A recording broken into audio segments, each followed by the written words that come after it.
Welcome to the Sports Bros Podcast, featuring the almighty B-Live, the money man Scotty D, and your host, the head of creative Eddie Cool. The Sports Bros Podcast, by the fan, for the fan, talking sports just the way you like it. And without any further ado, let's give it up for the Sports Bros. We talking sports. It's Tuesday. Now, normally I'd be projecting my voice and everything, but as you can tell, your boy is playing through injury because you know what?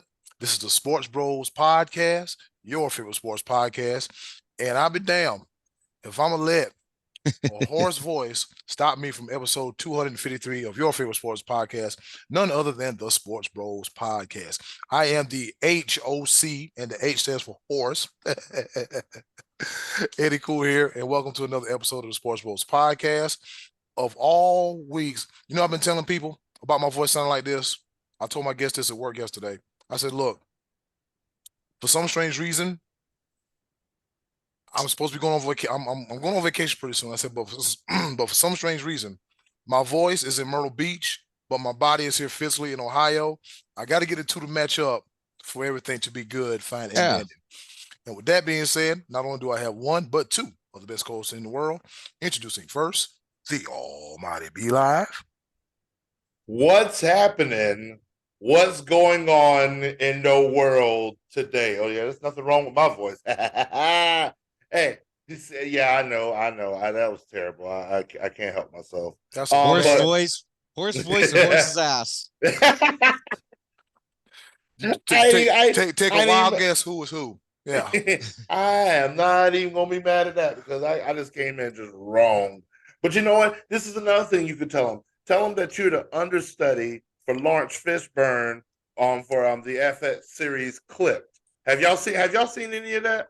No, but that's on the I've seen the trailer. List. I haven't seen the show. Is it already they already released episodes? Yeah. Episode 1 and 2 released last week. Episode 3 is coming out this week. I think it's a 6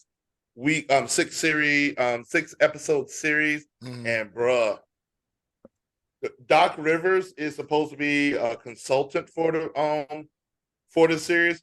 He did not hold back.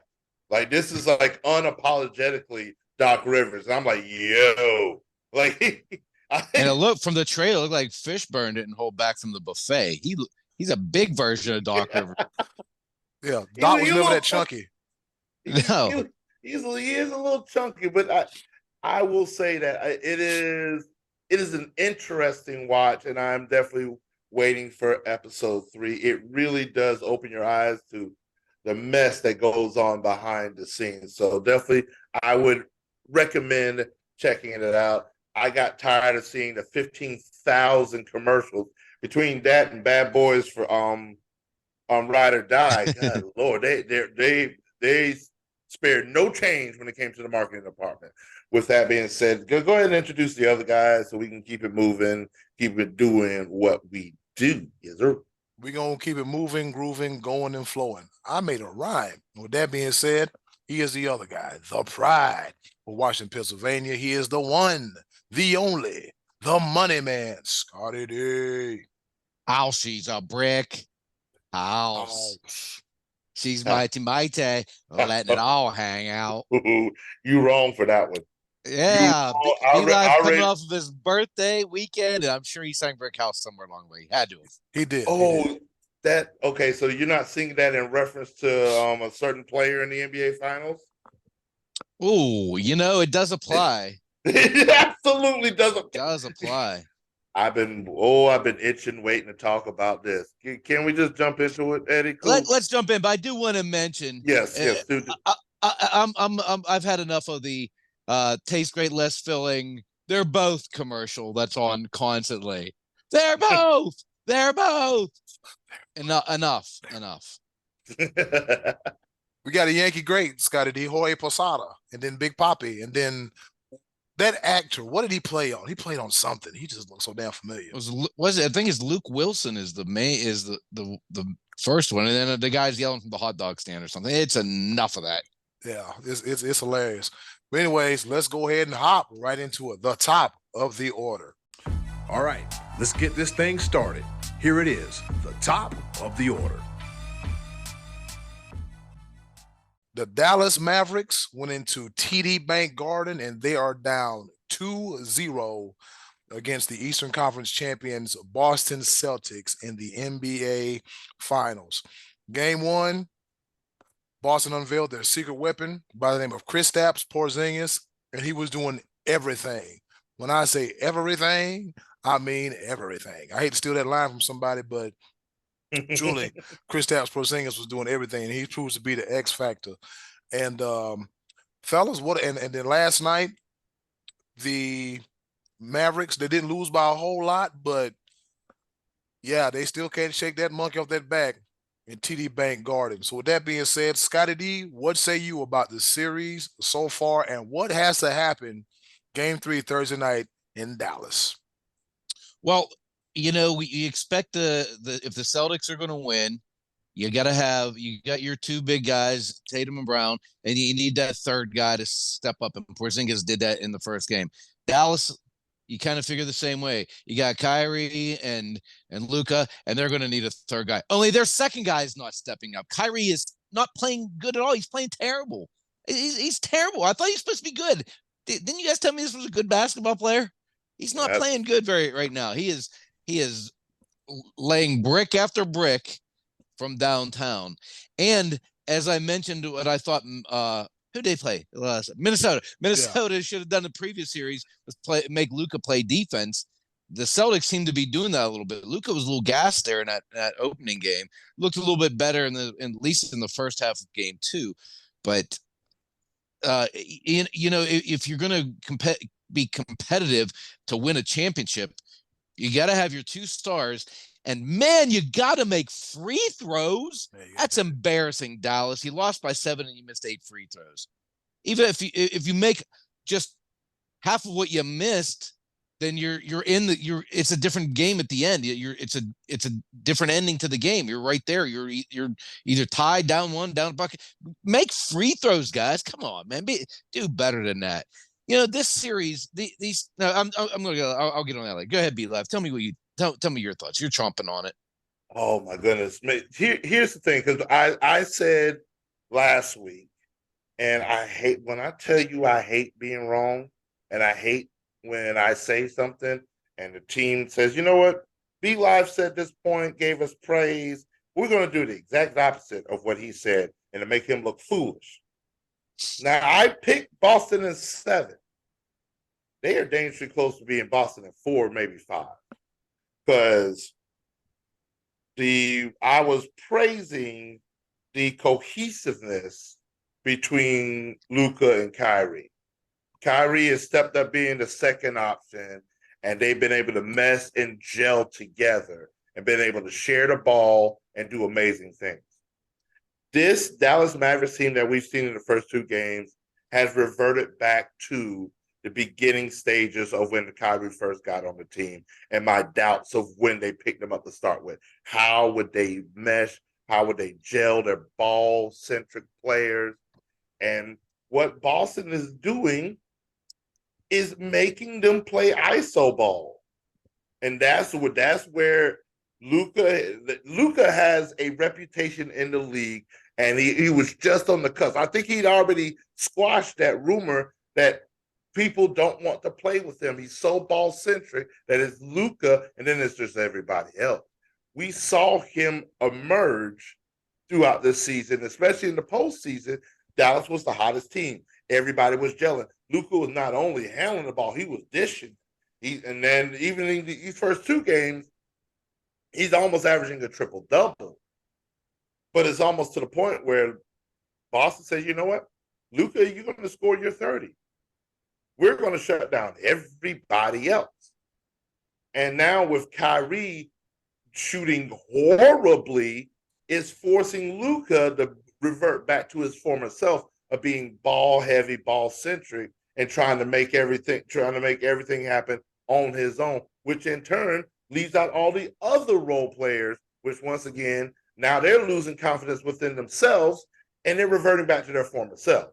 The ones that were the 5th-ranked team in the regular season, the team that can never get over the hump in the postseason, and Luka's just going to be this guy that's got a great, amazing skill.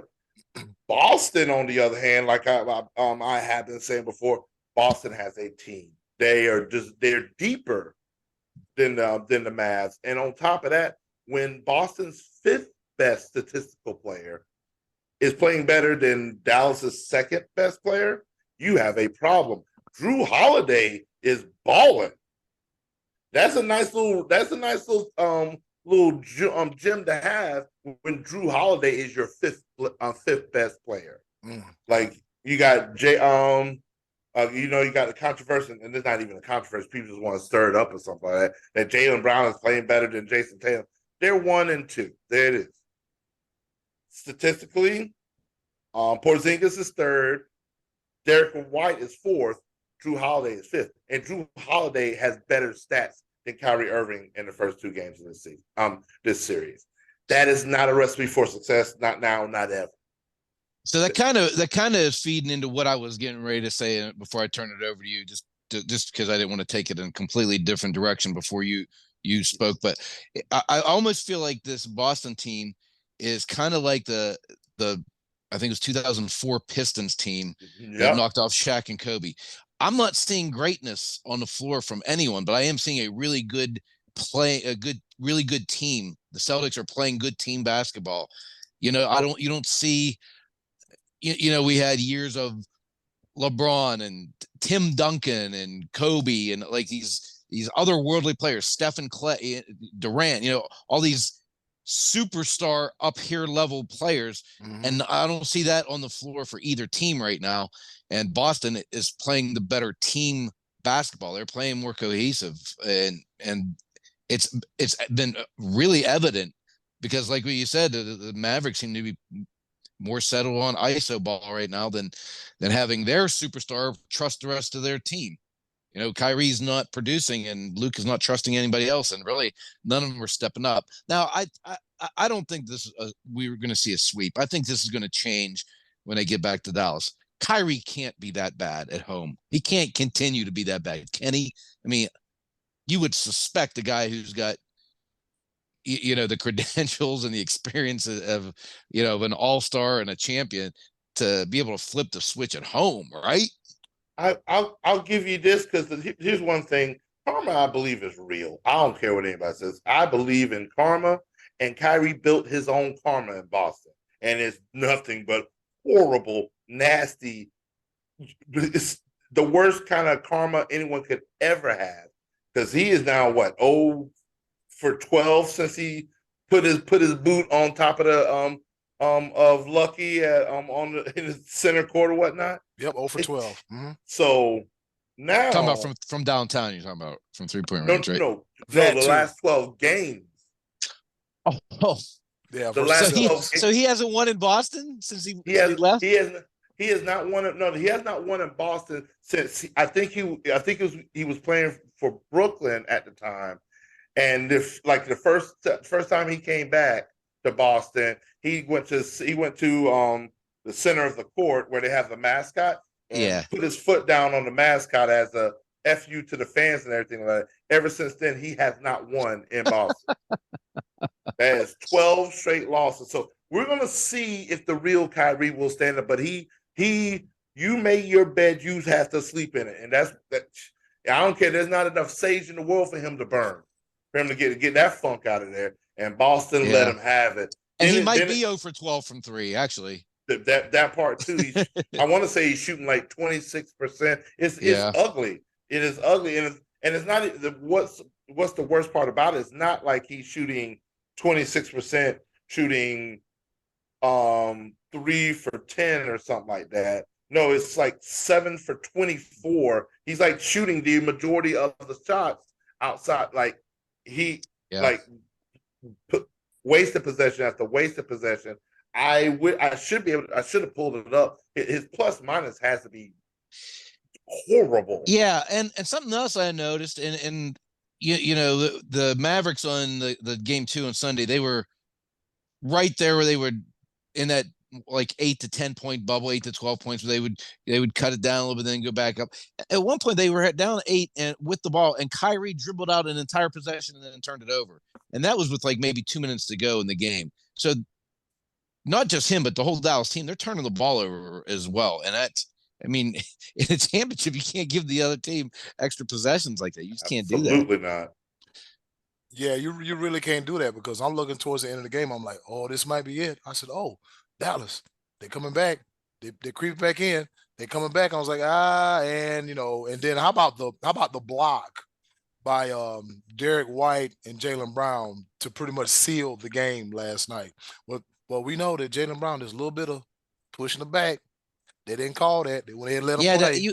You got to call that though. Yeah. The officials missed that one. That's a big, and I don't know that it's going to change the outcome of that game, but you still have to make that call. You can't miss that. It's too important. Yeah. So he gave him a little bit of help, but I think it's a bang play. That puts him back on defense. Oh, it was a great block, and I give him all the credit for the block. I think White touched the ball and it didn't stop the ball, but then Brown's hand came over top. You got that great camera shot on that super slow-mo where it was like right over top of the rim, looking at the ball, and then Doris is babbling about something in the background. That's your girl, Scotty D. We know you love some Doris Burke. So what a bang-up job she's doing there. She's just all right. So real quick from game 2, Dallas was 38 of 80 field goal wise versus 38 to 84 the Celtics. That is 38 for 80 for both teams? 38 for 80 for the Mavericks, 38 for 84 for the Celtics. Mavericks shot better. Yeah, they were one shot better. From beyond the arc, not too much of a difference. Dallas was 23.1%. The Celtics shot 25%. Free throws. There's your difference. 19 of 20, and Dallas was 16 of 24. You got to nail those. Free throw percentage, 95 Celtics, 95% Celtics, 66% Mavericks, and what's the one I want them? Here's your favorite stat, Scotty D. 3-pointers. You're going to love this one. The Boston Celtics were 10 for 39, and they shot 25%. Dallas made 6 of 26, and they shot 23.1%. Not too far off, but I think 4 of those were Luka. May have been because he had 32 points last. I think he had 4. They were equally as bad, equally chunked them. Boston was chunking up more of them, which that is Mazzulla's. That's his pedigree. They will not shy away from the 3-pointer, but it's one of the. Here's the thing that Boston has that Dallas doesn't have. Boston has 5 players on the court that can make the 3. Yep. Where granted, here's the inherent problem is that Boston is cold and still winning and dominating. God forbid they get hot. Yeah, the Mavericks got to be kicking themselves for that game too because they had an opportunity. Yeah, and so like that's just I'm really leaning on Boston in 5. It's just Boston's just a better team. It just really as much as we were trying to bring let me take that back. It wasn't we. It was them. The 4-letter pundits out there wanting to make Luka and Kyrie the best backcourt ever. Then we ever. You win a championship first? Wow, they can get on my nerves trying to stir up.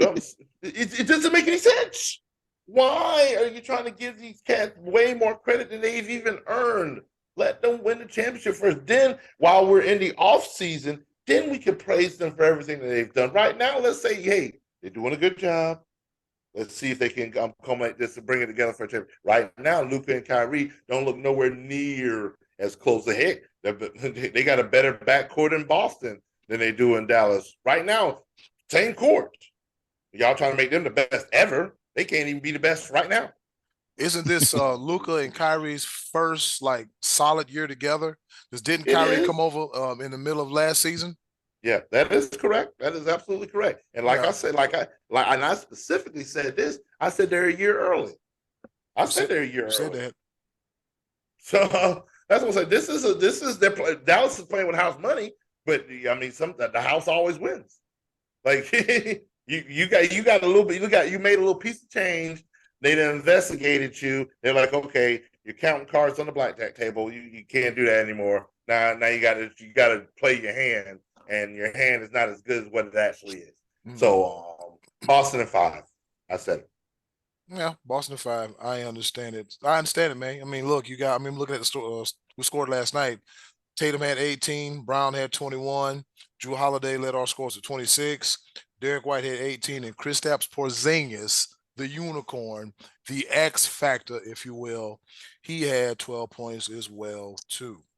All right. Now if Boston wins in 5 or 7, B-Live can say he called it. Correct. Yeah.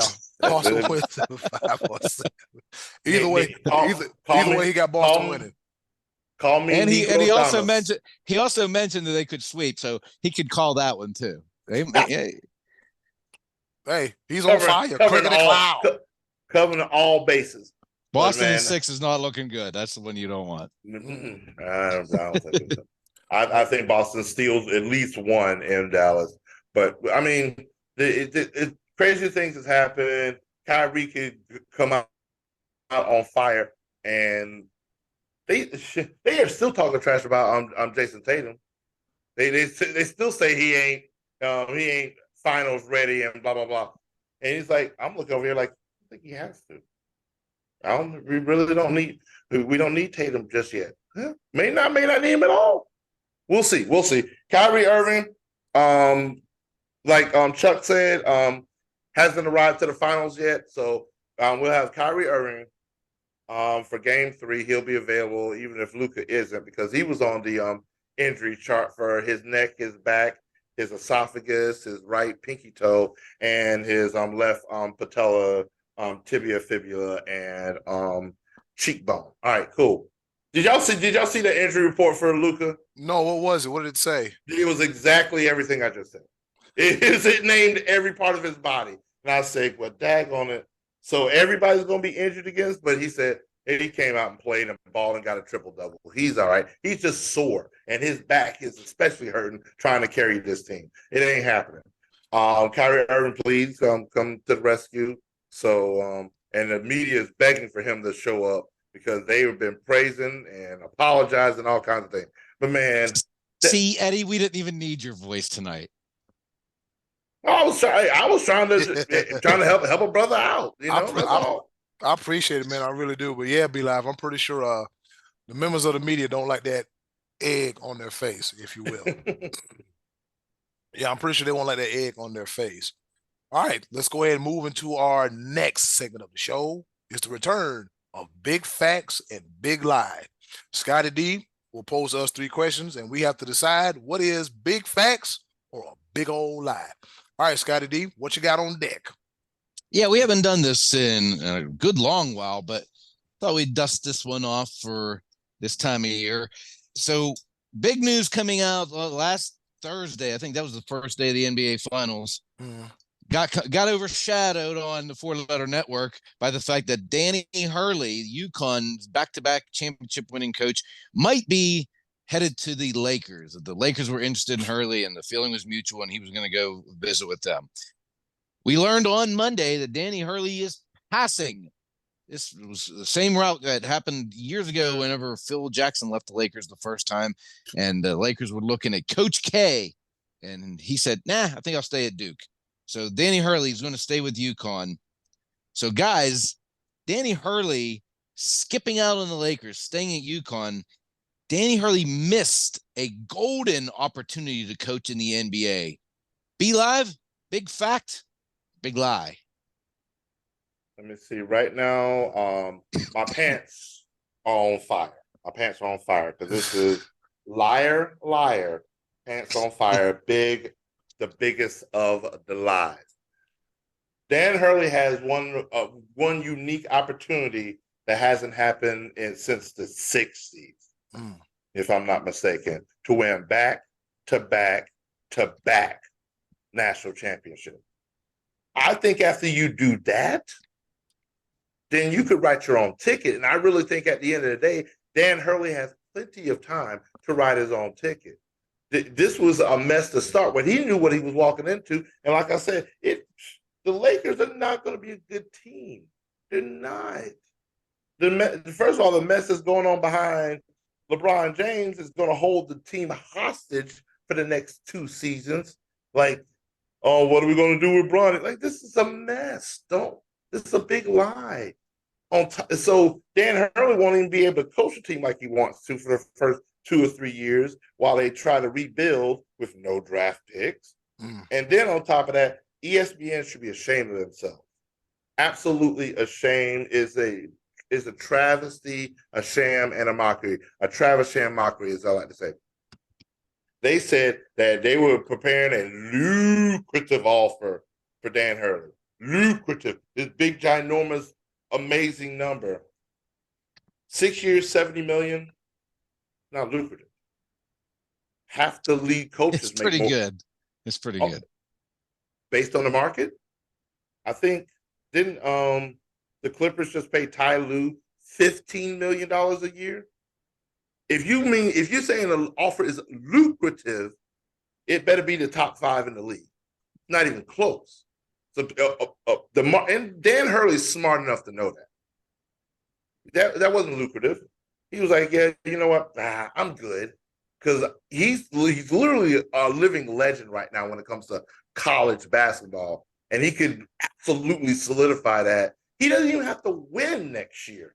If he gets them close, he puts them in the Final Four back to back to back. That is next level legendary. He has the opportunity to do that, or he could sit there and twiddle his thumbs and be drug into the cement, the quicksand that is known as the Los Angeles Lakers organization. They have no pieces to build around. Like, it's like they still won't pass the reins. And Anthony Davis, as much as he is the heir apparent, he's still hurt. But yeah, lies, all the lies. Eddie Cool, my bad, player. I almost took over. Eddie, he missed a golden opportunity. Big factor, big lie. Big old lie, and I'm gonna tell you why. I think he's good where he's at right now, because if he tries to install that coaching, you have to understand this. You're dealing with kids, college kids who are getting NIL deals. They're getting paid, but then you're dealing with multi-millionaire grown men with wives, kids, and mortgages. Can that transition from one league to the from one level to the next? I don't know, but I'll be honest with you, I don't think so. I don't think so, because Dan Hurley has already shown us 2 years in a row that he's a winner. He's a winner. He has a top-notch pedigree. I think he coached at Wagner before, and if I'm looking, and then he also coached at Rhode Island. So now he finally got a big chance at UConn. And there's a lot of coaching legends that were at UConn. So the only thing he's doing is solidifying his legacy. And as B-Live said, Dan Hurley wants that three-peat. He wants that three-peat. Like B-Live said, he'll write his own check. So I think Dan Hurley is okay in the stores and stay the hell away from LA. Yep. Who knows if it'd have been a good fit? He's no NBA experience. Could be the Lakers. The Lakers could be the one that lucked out on this. Never know. All right. We'll do this second one, then we'll take a break and do the third one on the other side of the break, since we got a little bit, we're up against it here. But so Eddie, I'll throw this one over to you. Caitlin Clark was left off of Team USA basketball Olympic team, despite only playing 12 games in her professional career. Team USA blew it by not putting Caitlin Clark on Team USA's Olympic team. That's a big fact or a big lie? I think it's a big fact, because now it's time for them to, what women's basketball is doing right now. You see how college benefited from it. The WNBA needs to benefit from it. And that's a whole nother topic for a whole nother day. Good God. And so you need to go ahead and transition that to international play as well, too. But my question is, if you look at the roster, who do you take off to put Caitlin Clark there? I think she's been dubbed as an alternate, her and someone else. But if you're looking at the roster, it's like, okay, well, who do we take off to put in place of Caitlin Clark? And a lot of people say that, well, A lot of these ladies got selected because of what they done in the WNBA. I get that. But as far as our eyes on the product, you would want Caitlin Clark on there. And that's not a knock to my girl, Asia Wilson, love her to death. Forever thee. She's a Gamecock. I love her to death. She's the hottest thing in the WNBA right now, scoring wise. A potential MVP candidate, bar none. But I'm all about striking while the iron is hot, and I think the U.S. Olympic Committee should have put her on there. But then the question is the conundrum that we have to deal with. If we put Caitlin Clark on the team, who are we going to take off? And I think that's the real problem. Be Live, Team USA blew it by not putting Caitlin Clark on the team. Big factor, big lie. I tell you, my pants are still on fire. I'm trying to tell you, this is a lie. Here's the thing, because here's one thing.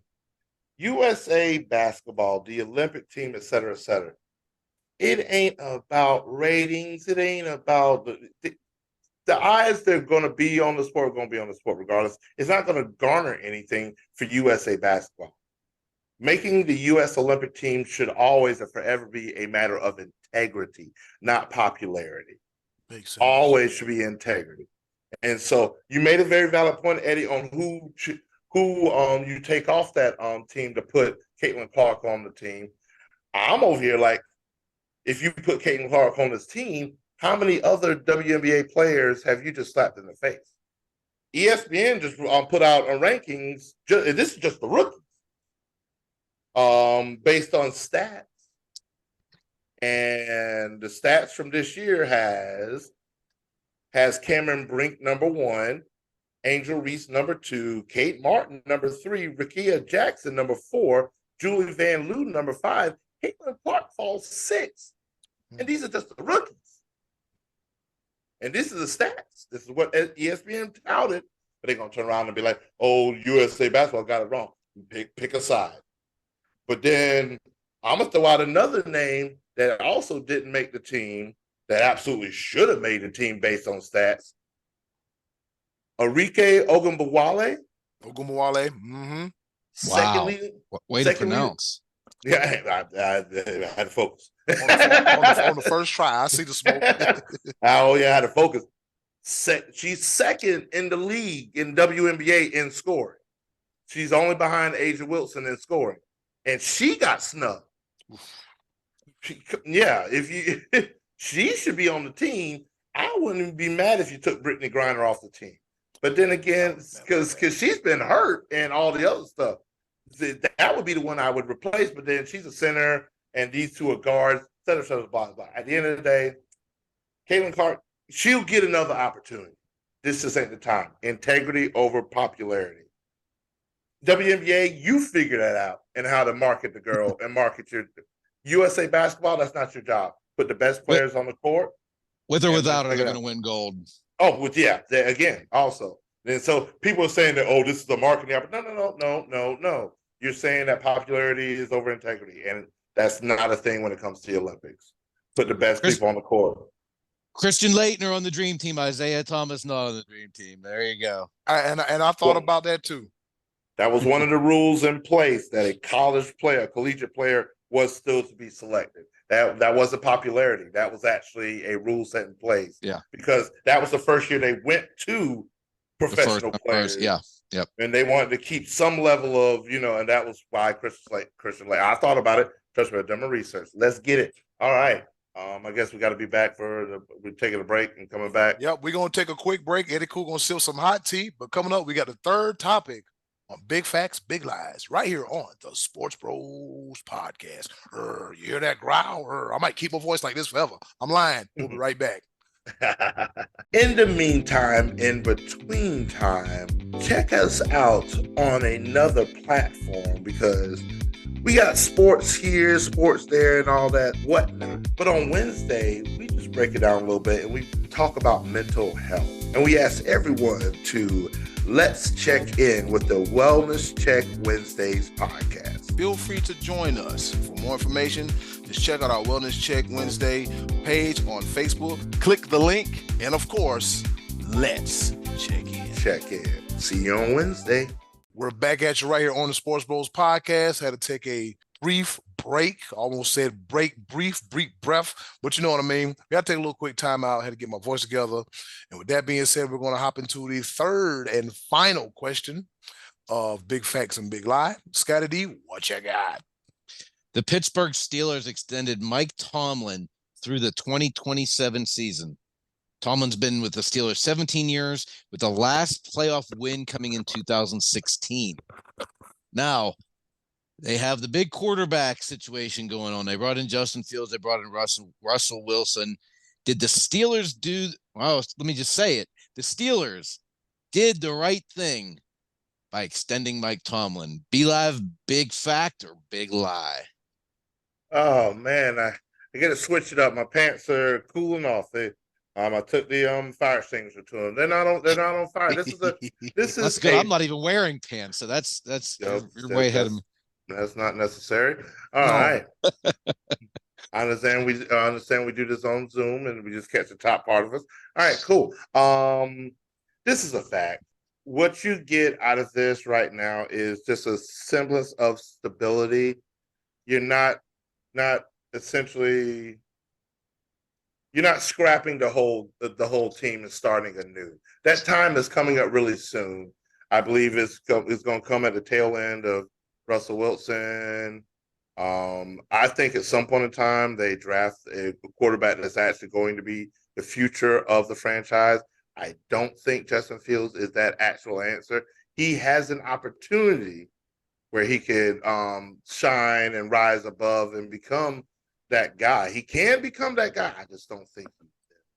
I think this. I don't know if this is worst case scenario, because does Russell Wilson stunt the growth of Justin Fields, which has already happened in Chicago? They didn't put the pieces around him. Now you bring him to another team where he's the backup, and he's going to be this. They're going to fit him in some offensive schemes. He's going to be this trick guy, et cetera, et cetera. But he's not going to be the focal point. And is he actually going to be able to develop? Well, at least we have some stability at the coaching position. And so, they're still, however they keep doing, they're still a playoff team.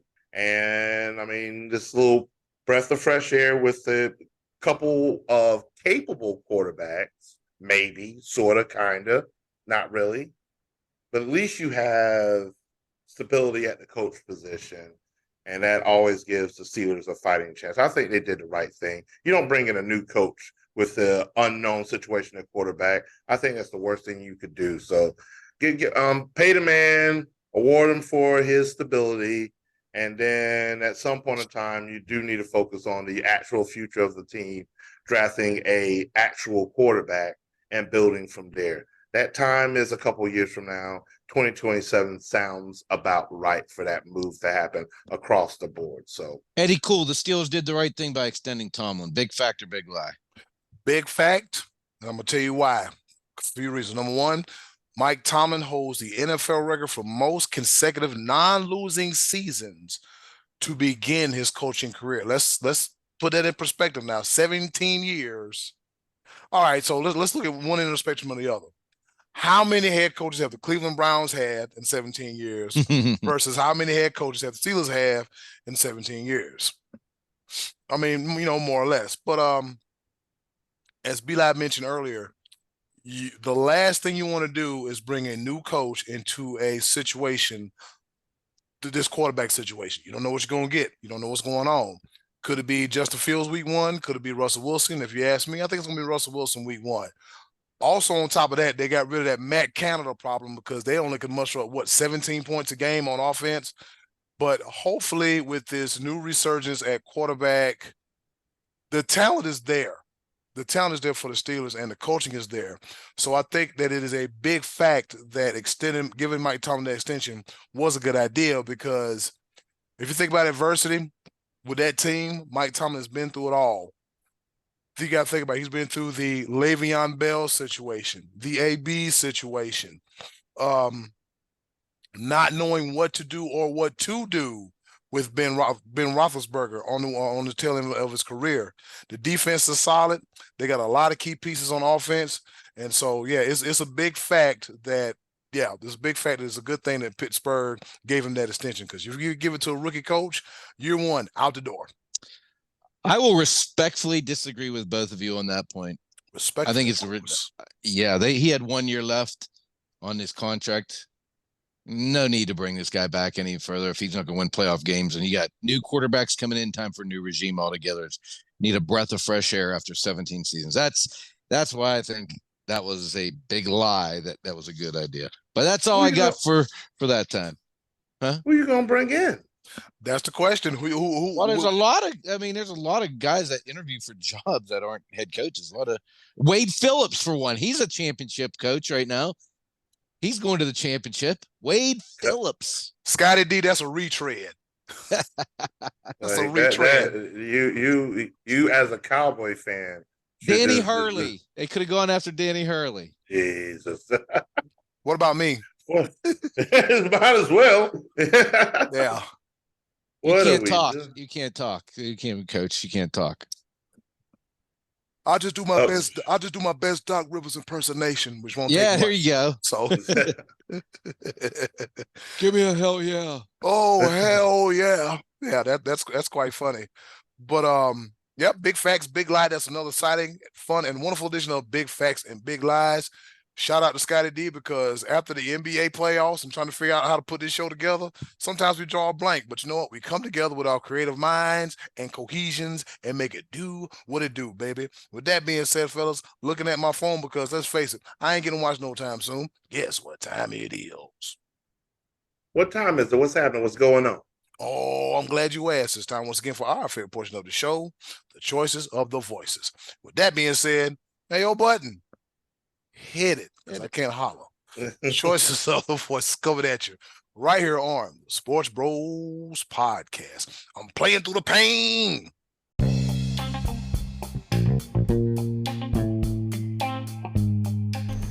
And now, our favorite part of the show, the choices of the voices.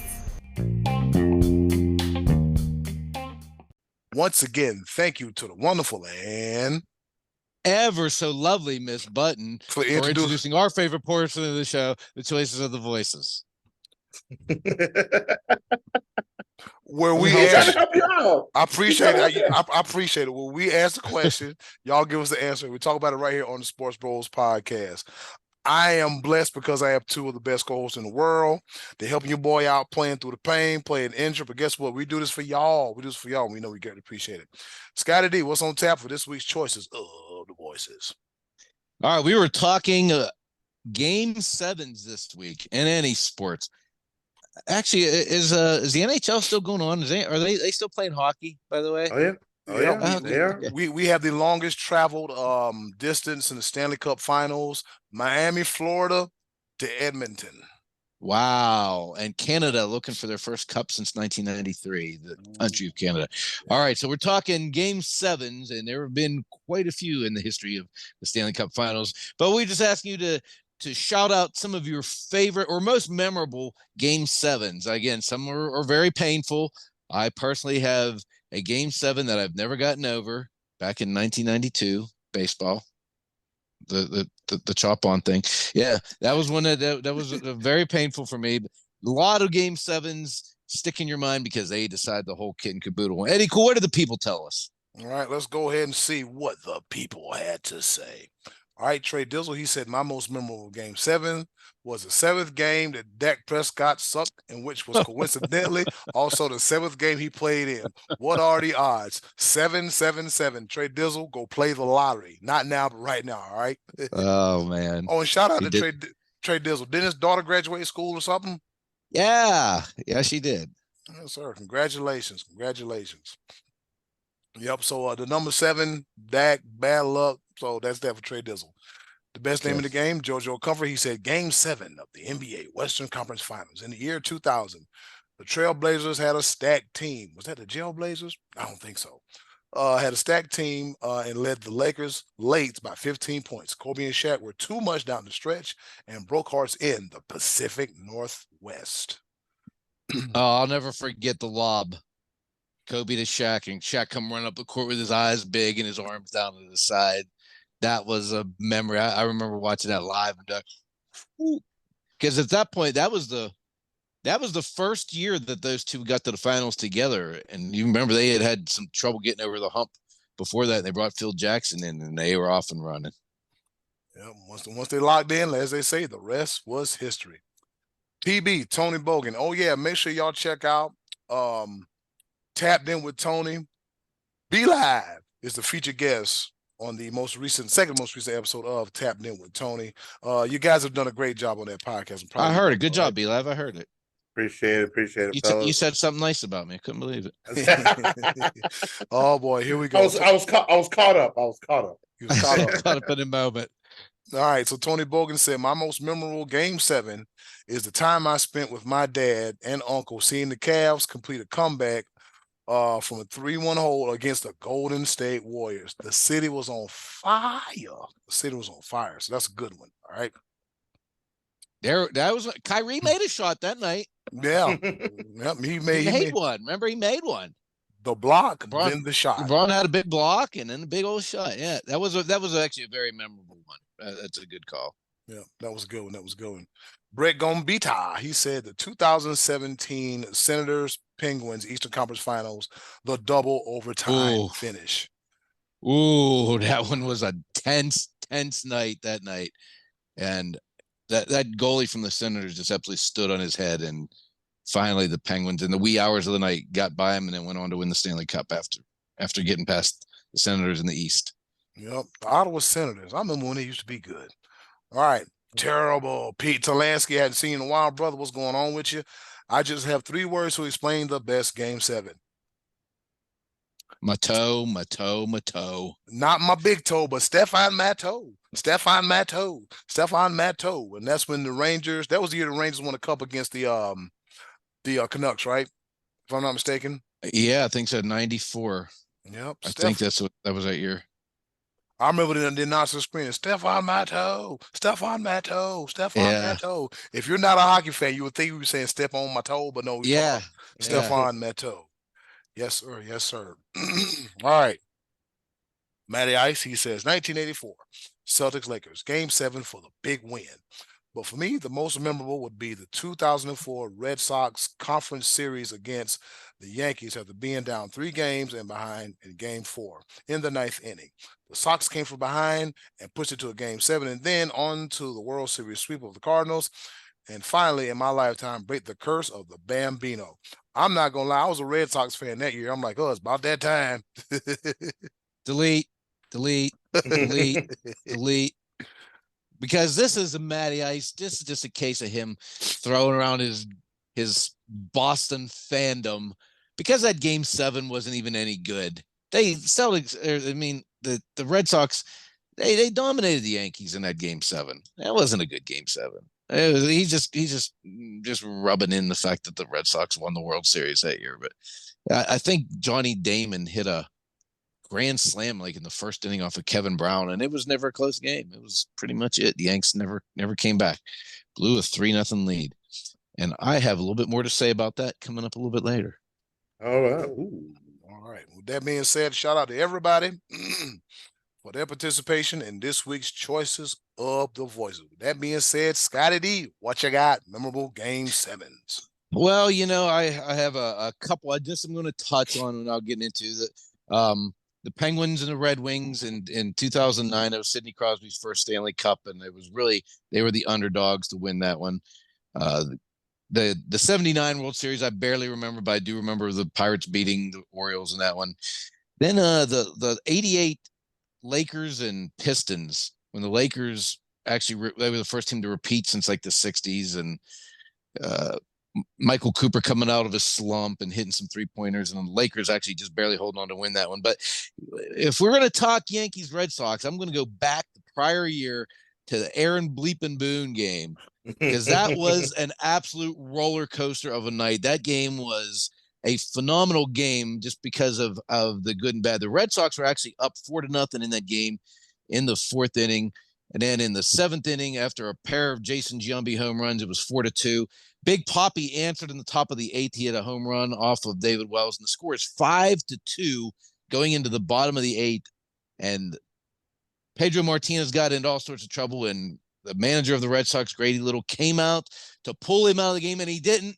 And the Yankees ended up scoring 3 runs to tie the game up. And then fast forward to the 11th inning, and Aaron Boone comes off the bench. He had been benched for hitting under 200 in that series, and he takes a Tim Wakefield knuckleball into the left field bleachers and the left field seats, and the Yankees won that one and would go on to the World Series and lose to the Marlins. But nonetheless, that was an emotional night, and it was way better than the Game 7 the following year. That was not a good one. Matty Ice, the Red Sox cheated to win that one and come back from 3 down to beat the Yankees. That was a historic game, I will say. But as far as like just pure excitement and action, that 2003 Yankees Game 7, Aaron Bleep and Boone game, one of the all-time memorable for me. How about you, B-Live? What do you got for us? This one, this question tugged at my heartstrings just a little bit because the first Game 7 that I had memory of was not a good one for me, but it was yet it still sits in the annals of history as one of the greatest Game 7s of all time.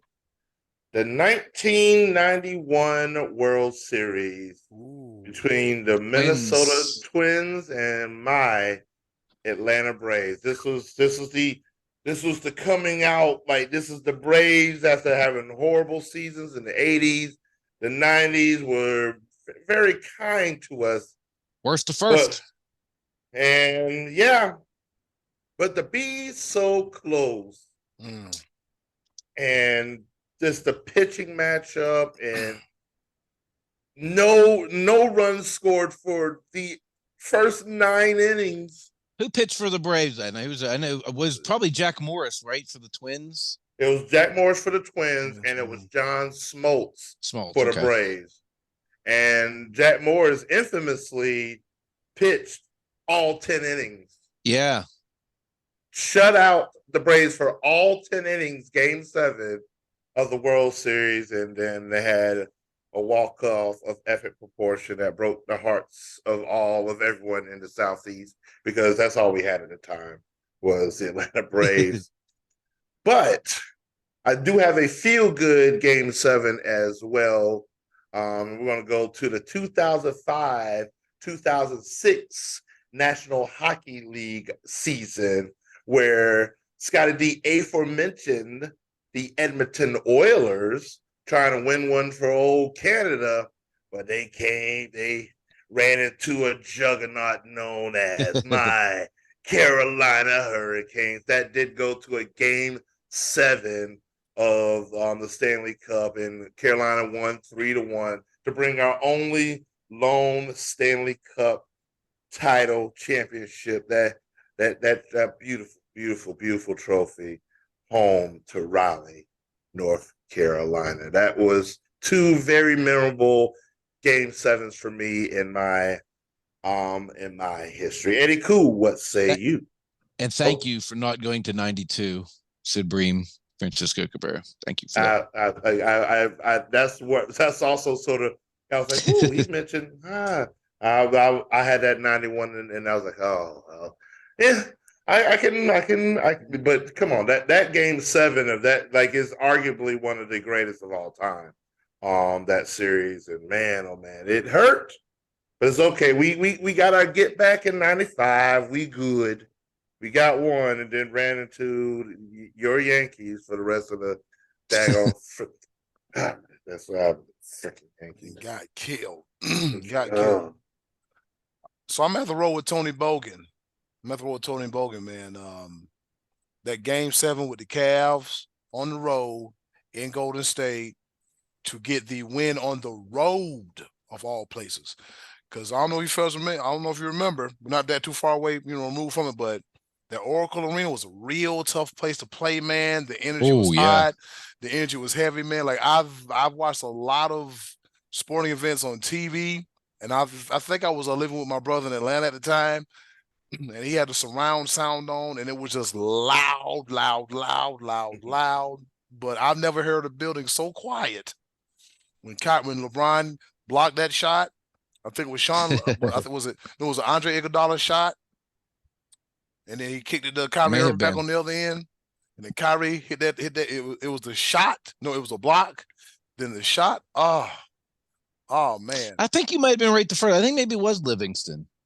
Was it Sean Livingston? I think it was Sean Livingston. Yeah, Sean Livingston. I think it was Livingston. Yeah, it was going up for the layup, and then LeBron tracked him down, bounces off the board, get it to Kyrie Irving. Kyrie spot up for three and sanked it, and I was like, wow, they really staged that deep of a it was very impressive. So yeah, that was an amazing night. Yeah, I'm not a Cavaliers fan, but I was happy for Cleveland.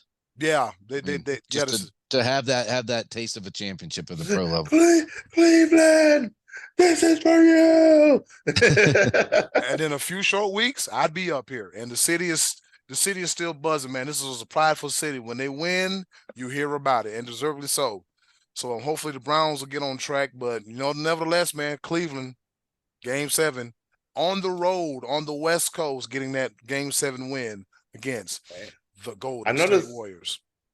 I'm just throwing this out there for Cleveland. I know the buzz has got to be hot when it comes to the Guardians right now. They're playing really good baseball. But here's the thing about that, B-Live.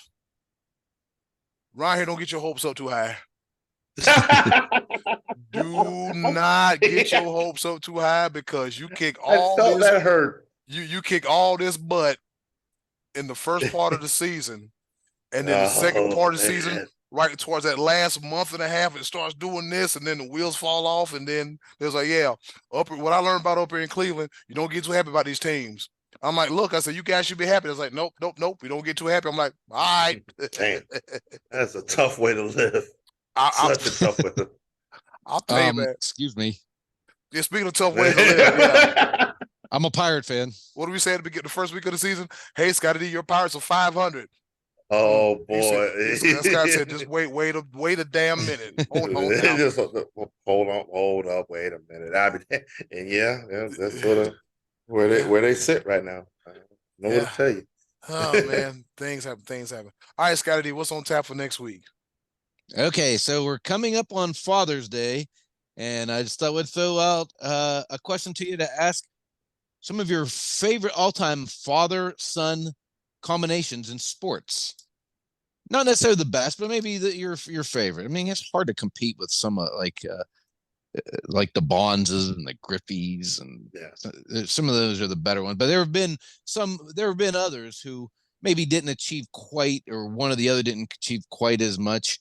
But hey, fathers and sons, give us your favorite father-son combo in any sport, and that'll give us something to talk about next week. Yep, that's a very rare feat where they get to play together.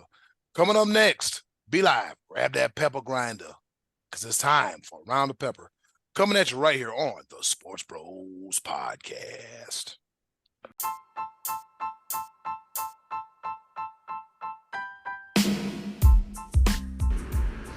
Okay, boys, let's bring it home with a round of pepper. All right, you heard the woman. It's time for us to go home and get what I call the hell up out of here. Voice seems to be getting better, which is a good sign.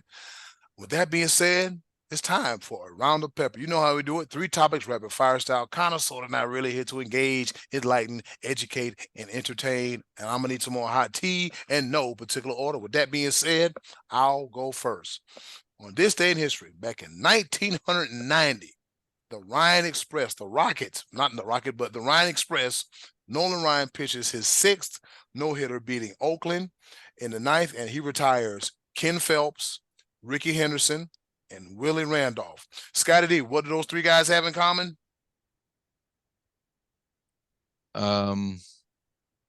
Ken Phelps, Ricky Henderson, and Willie Randolph.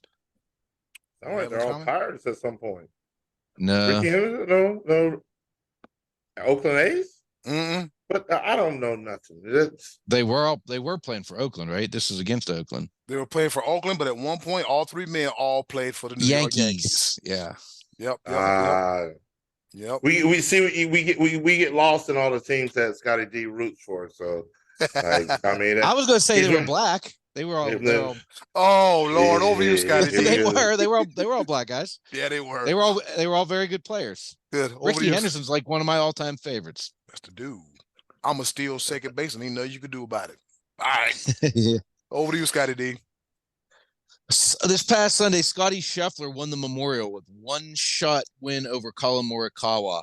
And speaking of Father's Day, Scotty Scheffler recently became a father, and his wife brought the baby down to hold as soon as it was over. Leave the baby home. That's all I'm going to say. Leave the baby home. The baby's only 2 weeks old. 20 years from now, you're still going to be playing golf, and that kid can come to all your tournaments. Leave the baby home. Be live, over to you. He said, leave the baby at the house. Go ahead, be live. He put his hat over his face and shaded from the sun. Just leave him at home. You don't got to be out there. No.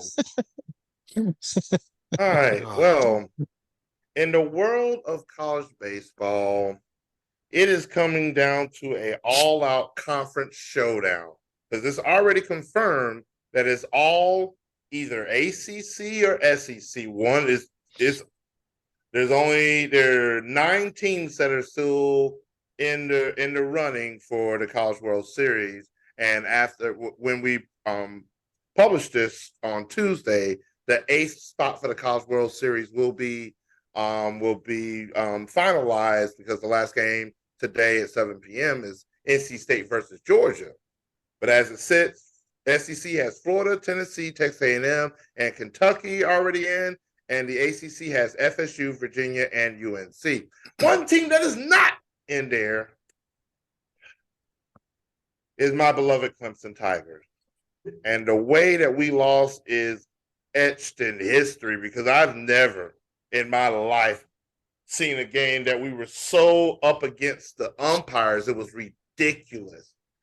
So a little skirmish broke out where the pitcher ran into the runner as he's going to first base. They exchanged a few words, bumped into each other, had a little benches clearing situation, but it was the third out. The guy that was running towards run from second to third, he ran to third and then ran toward the dugout and ran toward the, where benches clear, everybody's want to make sure, blah, blah, blah, yada, yada. The umpire decided to eject the Clemson player because of unsportsmanlike conduct, because he left the baseline. The out had already happened. The inning was over. But yeah, they decided to eject him because he put himself into that position, whatever. And it's just time after time again. Player got ejected, coach got ejected, assistant coach got ejected, and ended up going to a 13-inning loss for the Clemson Tigers over the 28-27 regular season Florida Gators. SEC, it does not mean more, but whatever.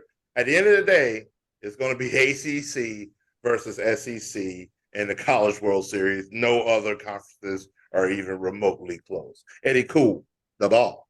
Wow. All right. With that being said, and I saw you laughing in the background too, just because you couldn't make it out your regional. But my bad. I'm sorry. It's all good. It's all good. I still got a temperature. It's all good. It's all good. Yeah.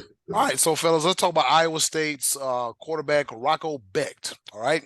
You're probably wondering why in the hell are we talking about Rocco Becht? I'll tell you why. Because Rocco Becht, the Iowa State quarterback, is utilizing his NIL money for a noble cause. So guess what he's doing?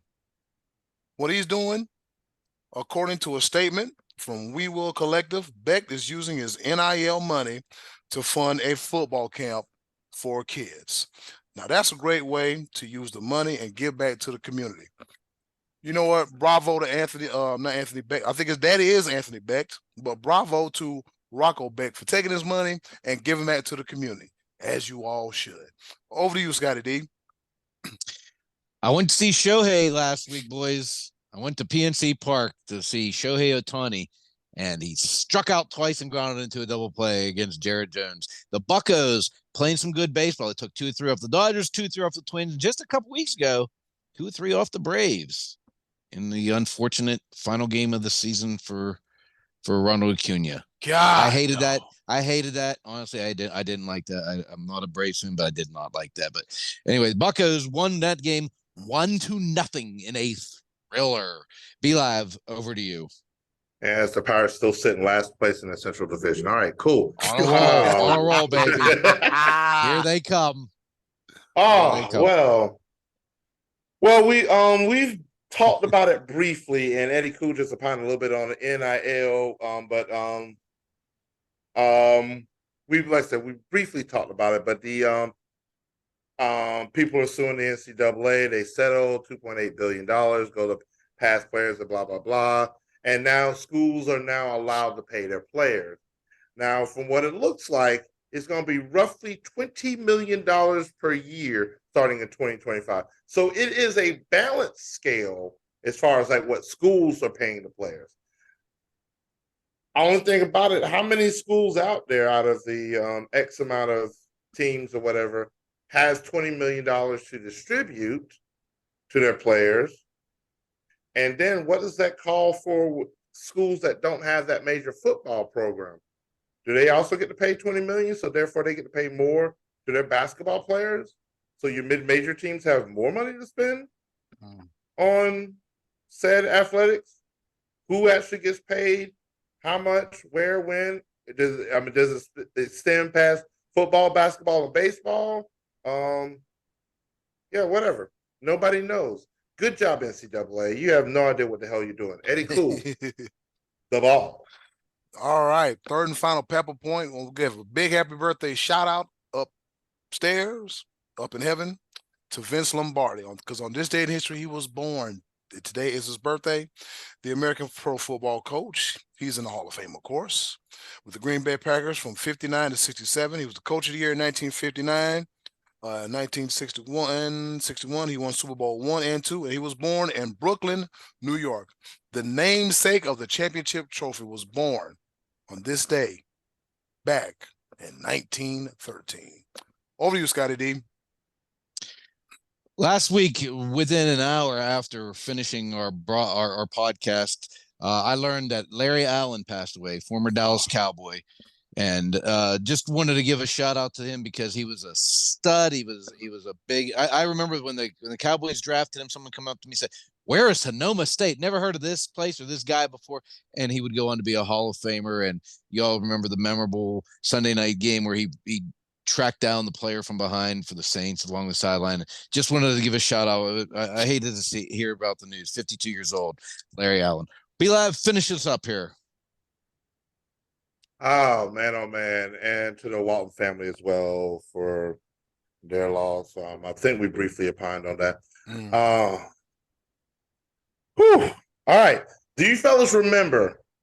Every year the ESPN, Jimmy V Foundation, and all the things. You always see him running around the basketball court and all the things, and you see Lorenzo Charles dunk and how they won. Well, NC State, not happy. They say that they've never been compensated for any of that archival footage. So NC State is suing the NCAA for repeated use of that footage. None of the players got seen anything about it. Yes, NCAA, you're doing great. I like them apples. God, get your money. Yes, sir. Eddie Koo. You know it. We out. I'm done. And in closing, do something nice for yourself. And if you can, do something nice for someone else. They'll greatly appreciate it now more than ever. Be a blessing, not a burden. I have my voice back next week. It's been another episode of Sports Bros Podcast. Be Live. Take us home. Yes, sir. See you in a little bit, Myrtle Beach. I'm going to holler at you. Y'all be good. It's been another episode of the Sports Bros Podcast. And we out. Hey, it's Eddie Koo here from the Sports Bros Podcast. Thank you for listening, and as always, continue to follow us on all of our social media platforms. Just click the link in the description box and keep up with the Sports Bros Podcast. And once again, thanks for listening.